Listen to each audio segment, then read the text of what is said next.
everybody, Marie Reyes, I'm back. We're going to have a little recap of Real Housewives of Dallas, episode 7. First of all, I know everybody's probably thinking a lot about that last scene where we're all at the State Fair Carnival party at Heidi's house. And yes, it's a little awkward to have a goth State Fair party in the spring. But for me, any excuse for Frito chili pie is a good excuse. I actually love Frito chili pie. It reminds me of high school football in Texas. I was a cheerleader. I grew up here. In fact, on that note, I have lived in the Dallas-Fort Worth area for 40 of my 46 years, which makes me, I think, the most Dallas of anybody on the show, which is actually really interesting. It just occurred to me. Anyway, but Frito chili pie was a big part of halftime for me, and so it brings back really great memories. But the whole idea of champagne and Frito chili pie was a little out of the box. I don't know. The whole party was interesting. I think everybody did a great job coming up with the look of what the theme was, but at the same time, there was tension in the room, and I guess you guys probably noticed I know it's like the couch stare down. It's like something out of, I don't know, a 6th grade boy-girl dance. It's just like that awkward moment where no one can talk. Anyway, and then I guess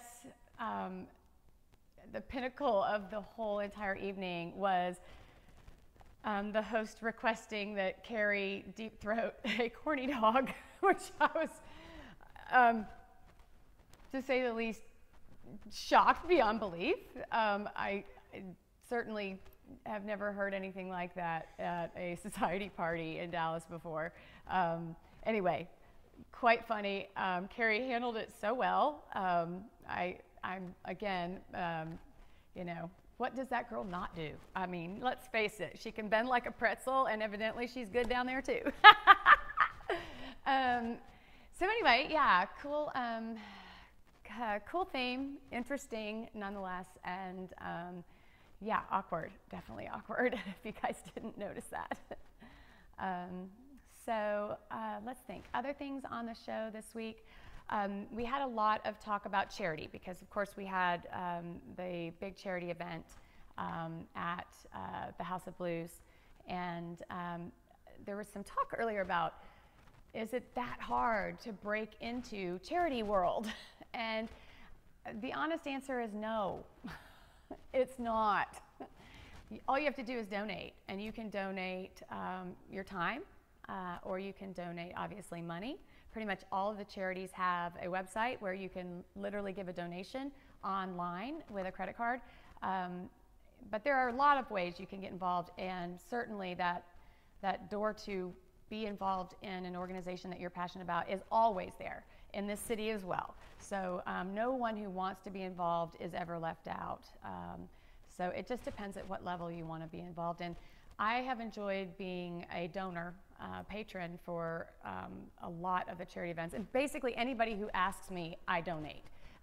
Luckily, I have a business that women love, and skincare and lasers and Botox, and so for me, I always donate. Every person who asks, I'll give a donation, and I think it's a wonderful way to give, and I hope that those women who come in feel better about their skin, and they're glad they bid on the auction item. So there's tons of ways you can get into charity world. I swear, it's not that hard if you really want to. One of the questions that came through, was it awkward being with Leanne after the text messages, and was that the first time? That was one of the first times. I'm not sure that the charity event night was the first time. No, it wasn't. There was another event called Art for the Heart that we were at the day after the TextGate scandal.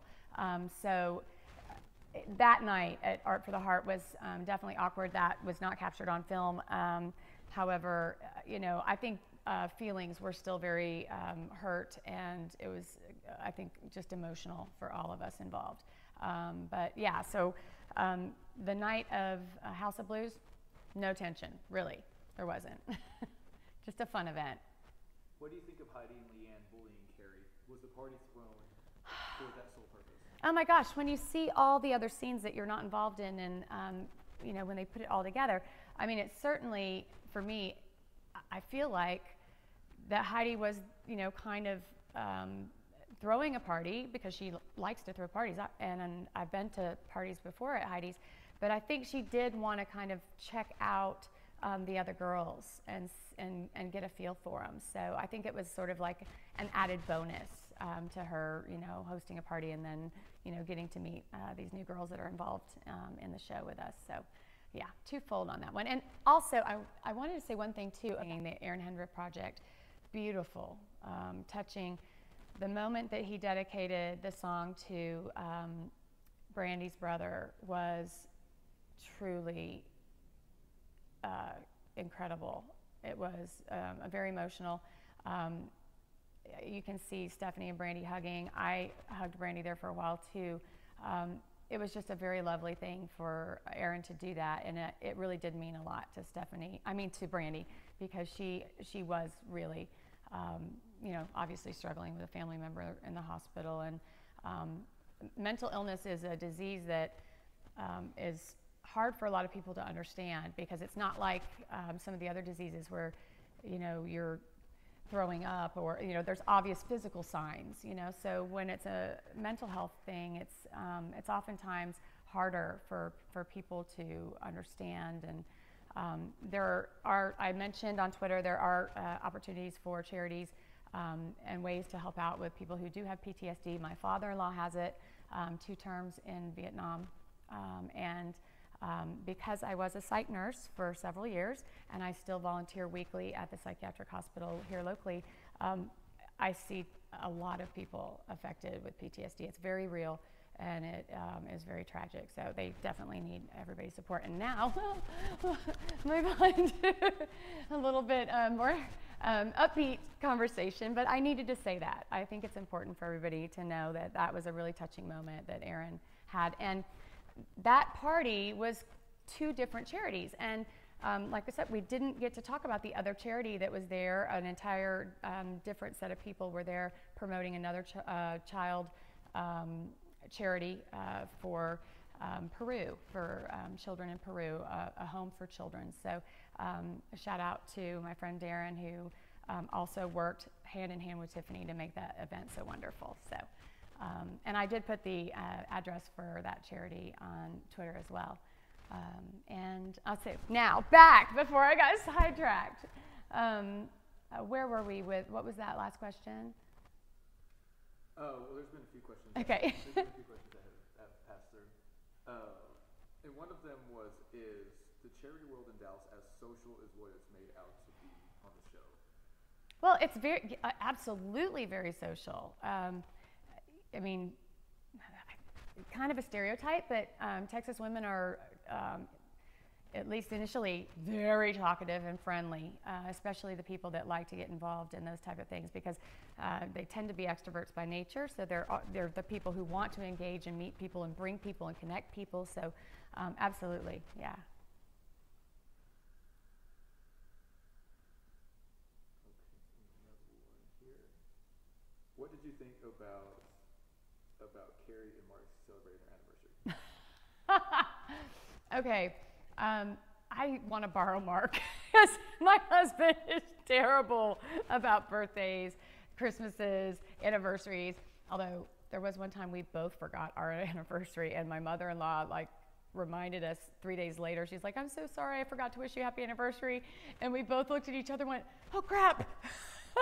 So I too have been guilty of forgetting ours. So I love the fact that Mark enjoys buying fashion for Carrie, and I love it that he does it and he gets so excited by it. You can see the excitement on his face when he buys her something, and it's awesome. I just adore it. And the fact that she gave a card is so totally me too. I'm the kind of person where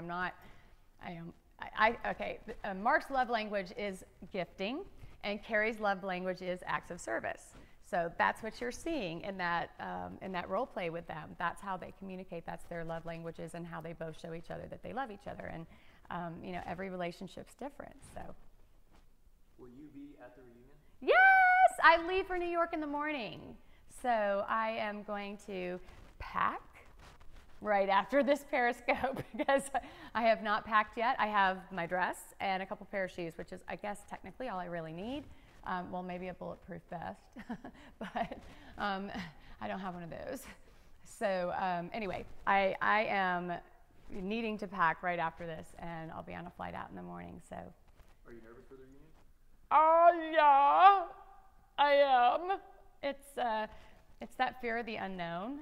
You just don't know what's going to happen, and you hope everybody, behaves themselves. But this is, there's women involved, and emotions can get, high, and we'll see. Do you know where everyone is seated yet? No, there have been a lot of seating charts that I've seen floating around the internet. I have not seen an official seating chart yet, so I do not.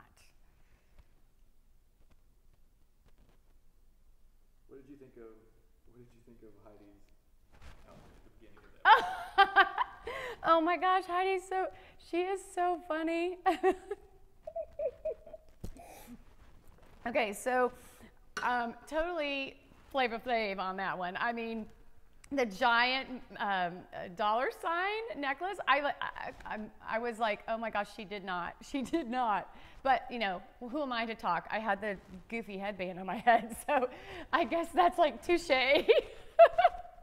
We all do silly things in like, oh, this will be cool, this will be funny, something to talk about, and then you're like, in hindsight, I probably shouldn't have worn a giant spider wire hanger thing on my head that day, but I was trying to, get excited about my product line coming out, and it's rose gold, and I just decided to go, the full, all the way, head to toe with the rose gold. Anyway, yeah, Heidi's outfit was memorable. Obviously, that's why we're talking about it. What are your overall thoughts of the episode, and what can we expect next week? Let's see, overall thoughts. Nice, Brandy and Brian. I think you guys are going to continue to see more and more of Brandy and Brian, in their loving, nurturing, compatible relationship, which is going to be great because, we haven't gotten to see as much of that yet. So that is an overall impression I left with, feeling like she's, in a better place with that. And certainly, seems like there's some tension with the comments, Heidi with the corn dog toward Carrie, and then the possibility of Heidi with her kids going to the same school as Carrie's stepchildren. And so I think there's a little tension still left in the air with Carrie, related to really Leanne more than anybody. But I would say overall that, and then like I said, the lovely concert that we got to go to at House of Blues, that was amazing. And looking forward to next week, where we I think focus a lot on Travis's birthday. We have this amazing party coming up, so it's a theme party, and you'll get to see all about the preparation for that and all the lovely costumes, and there's a lot of wigs. And so anyway, that's pretty cool. And it's not for charity. It's just a birthday party, which is, pretty nice, like real, something that wasn't charity related. And anyway, I think you guys are going to really enjoy it because I did. Will we see more of you in the next few episodes? Not as much in the next episode, but in next episode is episode 8, and I'm not in episode 8 that much, but you'll see a ton of me in 9 and 10. So yes, there's more to come, just not this week and next week, but still plenty more, trust me. There's a lot left to come. Awesome, you guys, thank you so much, and I'll see you next week after I get back from New York. alive, hope.